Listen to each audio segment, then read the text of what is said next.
Charlene Klinger was behind the counter at the DMV working the registration-only line.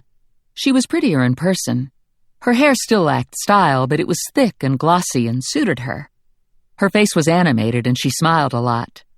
After 35 minutes, Lula and I had inched our way up to her.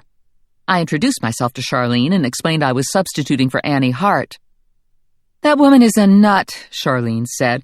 "I don't know where she came from, but good riddance if she's gone. And I don't need a substitute in that case. I'm doing fine. I don't want a man in my life. I've got enough problems." "Didn't you hire Annie?" "Heck no, she just popped into my kitchen one day. Happens to me all the time. The kids leave the door open and the next thing I know, some half-starved cats wandered into the house and won't leave." "I was under the impression you wanted to find your true love," I said to Charlene. Charlene looked at the powdered sugar that had sifted onto Lula's chest. "I'd sooner find a bag of donuts. Don't have to shave your legs to enjoy a bag of donuts." "Amen to that," Lula said. "You're going to have to move along if you don't want to register something," Charlene said. "You hold up the line too long and this crowd will get ugly." Lula and I left the building and hustled to my car. It was freezing cold, and we walked with our heads tucked down against the wind. "Now what?" Lula wanted to know. I slid behind the wheel and pulled another file out of the envelope. "I have more." Lula picked a donut out of the bag. "Me too." "Yesterday you told me you were going on a diet." "Yeah, but it's something new. It's called the afternoon diet. You get to eat all you want until noon. Then the diet starts." "Next up is Gary Martin. Runs a vet clinic on Route 1. Never been married. Looks like a nice guy." I passed his picture to Lula. "He looks like a dork," Lula said. "He's wearing a bow tie and he's got a comb over. He don't need a matchmaker. He needs a woman with scissors." I put the car in gear and rolled out of the lot. According to Annie's file, he needs help getting his girlfriend back. "And we're gonna help him? Excuse me if I'm a skeptic, but it don't seem to me we're all that good at relationships. I only date losers and you have commitment issues. Plus, you can't even make up your mind about who you want as your commitment recipient. You're double-dipping with Morelli and Ranger." "I'm not double-dipping." "You're mentally double-dipping." "That doesn't count. Everyone mentally double-dips. Keep your eyes open for Municipal Animal Hospital." The Municipal Animal Hospital waiting room was bright and cheery and sparkling clean, and it was empty of patients.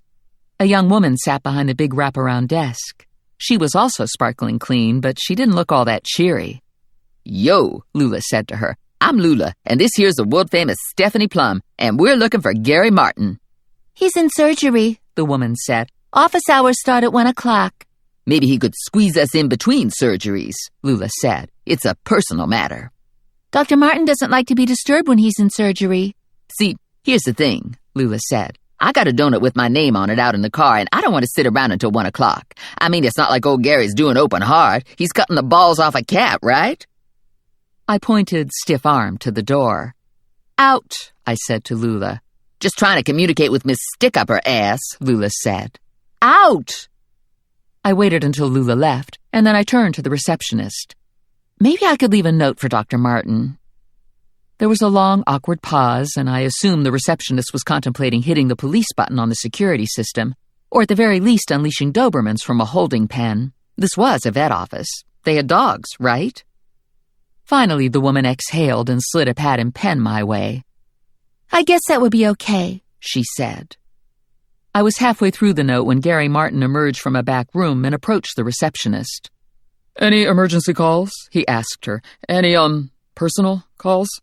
She shook her head no. "Are you sure? Not a single personal call?" Gary Martin looked like a big 40-year-old cherub.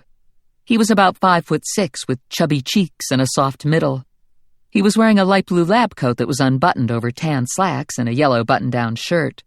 He was entirely adorable in a dorky kind of way, and he was clearly disappointed that no one had called. I stuck my hand out and introduced myself. "Annie Hart is temporarily indisposed," I said. "I'm her replacement."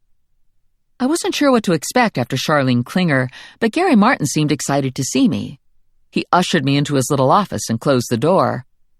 "I've been waiting," he said. "I was expecting Miss Hart, but I'm sure you're wonderful, too."